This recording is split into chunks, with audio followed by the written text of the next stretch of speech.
नमस्कार मित्रांनो, जी आपली वारी चालू आहे आणि खरोखरच आज आपण पहिलं दर्शन घेतले सोन्याचं पुरंदरमध्ये.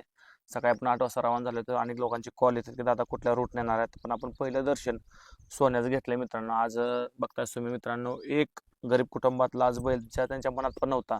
जे पुसेगावचा हिंदकेसरीचा गुलाल त्यांच्या अंगावर पडलते, पण नशिबानं साथ दिली. रातोरात नियोजन झालं आणि हिंदकेसरी गुलालचं नियोजन झालं. दादा नमस्कार. नमस्ते.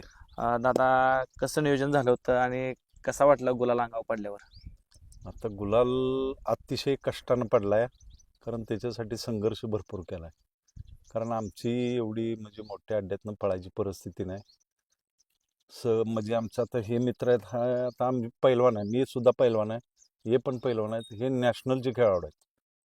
आणि आमची आपली बस योगायोगानं आमची मग बोलत बोलत असं झालं की बाबांनो, आपला बैल चांगला पळतोय, मग जरा नियोजन चांगलं करूया. आम्ही एवढा संघर्ष केलाय की तो आम्ही शब्दात सुद्धा सांगू शकत नाही. आदत असल्यापासून यांच्याच गावावर फायनलला बैल बसला आणि पुढं टेम्पोला जाऊन गाडी थटली आणि त्याच्या पायाला लागलं. बस 2-1.5 वर्ष बैल घरात बसून होता, पायाला लागला. पुन्हा बैल दुसरा झाला, आम्हाला पैरं कोणी दिलं नाहीत. आम्ही 2 नंबर 3 नंबर अशी बैल घालून नाही का पळायचं. मग त्याच्यात आमची गाडी गुलालात राहायची. आणि आमच्या बैलाचं आणि आमचं नशीबही असं आहे, आम्हाला एक फेरा हा पब्लिकवरून आमची गाडी निघतीच. जेवढे पण अड्डे केले आम्ही, त्या प्रत्येक अड्ड्यात आमची गाडी एक फेरा, मग गट असेल, सेमी असेल किंवा फायनल असेल, एक फेरा पब्लिकवरून येतो. आणि तो लहान असल्यापासून त्याला आम्ही पब्लिकवरूनच पळवलाय, कंटिन्यू पब्लिकवरनं पळवलाय. पण आम्हाला पैरं झालं नाहीत, आम्हाला पैरं कोणी दिलं नाहीत. कोणाला पैरा मागितला तर मग ते पैसे मागतात. आणि मोठे पैरवाला तर कधी आम्हाला त्यांनी जवळ घेतलंच नाही. मग तुमचा कुठल्या चांगल्या ह्याच्यात पळालाय का पैऱ्यात, मग तुम्हाला वायदी द्यावी लागेल. मग आम्ही कोणाला वायदी दिली नाही, कारण आमची परिस्थिती नाही. मग आम्ही असंच आपलं ओळखीवर, ह्यांच्या ओळखीवर, काय मग आमची पोरं आहेत तर त्यांच्या ओळखीवर मग असं बैल घालायची 2 नंबर 3 नंबर. मग तो बैल आमचा एकटाच गाडी वाढायचा नाही का. मग कवा गाडी राहायची, कधी मार खायचा. मग पोरं सगळी म्हणायची तर आपल्या एखाद्या टॉपच्या पैऱ्यात पळूया, पण आता वरचं पैरवाली आम्हाला बैल देत नाहीत. मग ह्यांना म्हणलं आता काय करायचं आपण. मग सगळी पोरं नाराज असायची की आपल्याला ज्या बैलवाल्याला फोन करेल ते बैल द्यायचे नाहीत.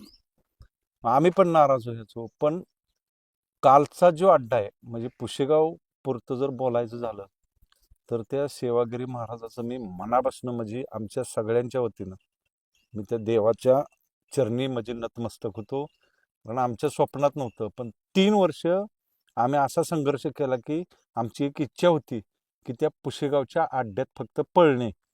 आम्हाला गट पास, सेमी पास, फायनल, गुलाल आमच्या डोक्यात सुद्धा नाही.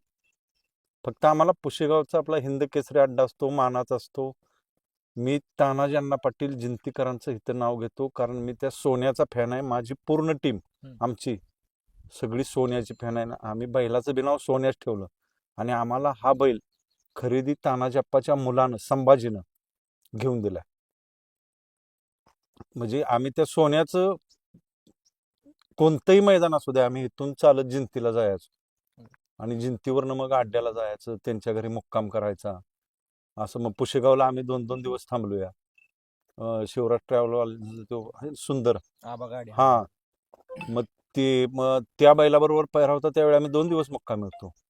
हा, मग त्या बैलापासून ना माझे वडील पण म्हणजे बैलगाडी क्षेत्रात गाड्या हाणत होते जुने.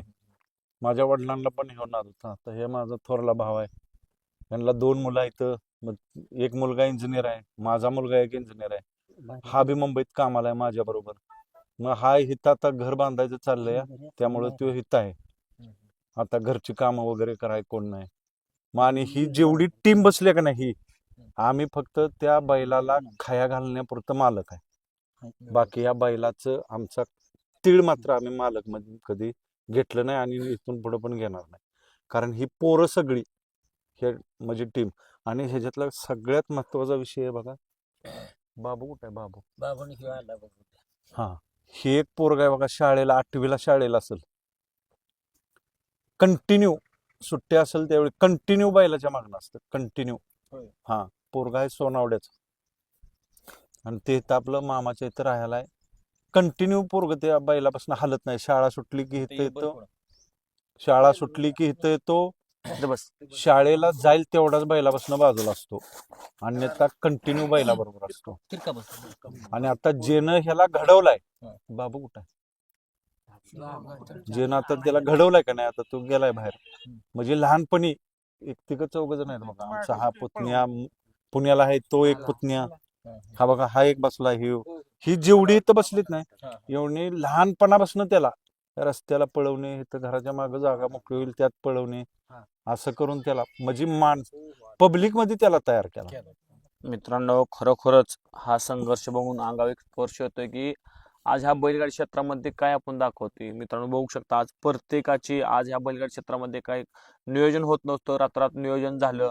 आणि खरोखर मित्रांनो बघू शकता, मित्रांनो गोठा ह्यांचा एकदम परिस्थितीनुसार गोठा, बैल दिवस बाहेर असतो आणि संध्याकाळचा गोठ्यात असतो. मित्रांनो आपण म्हणतो की बैल पोहतो चांगलं नियोजन असेल, गोठ्यात चांगलं नियोजन, पण मित्रांनो बघू शकता रिक्सर आज आपण जे महाराष्ट्राला दाखवण्यासाठी जे आपण बाहेर पडलोय, तर ही महाराष्ट्राला दाखवण्यासाठी बाहेर पडलो. नक्की बैल मालक कसा आहे, त्यांचा परिवार कसा आहे, त्याची देखभाल कशी करते ती. मित्रांनो त्या वाळक्यात चाऱ्यावर ह्या बैलाचं जीवन चाललंय मित्रांनो. आणि खरोखर मित्रांनो ह्या भागात येऊन एवढं बरं वाटलं, हे लोकांचं प्रेम बघून. मित्रांनो खरोखर आज जे दादा बोलले, तर जेवढं बोललं तेवढं कमीच आहे मित्रांनो. दादा खरोखरच खूप भारी वाटलं, तुमच्या बैलाचं आम्हाला सोन्याचं दर्शन भेटलं. आणि जे आम्हाला तुम्ही इथपासून आमची सेवा केली, तुमचं सर्वांचं मनापासून धन्यवाद होतो. असंच कायम तुमचा नंदी आज पुसेगावचा महाराजांचा गुलाल घेतला तुमच्या अंगावर, इथून पुढे पूर्ण वर्षभर तुमच्या बैलाचा अंगावर गुलाल भेटेल ही प्रार्थना करताना माझे 2 शब्द संपवतो. ओके ना? बैल घ्यायचा भारी, दर्शन घेऊया म्हणजे आपण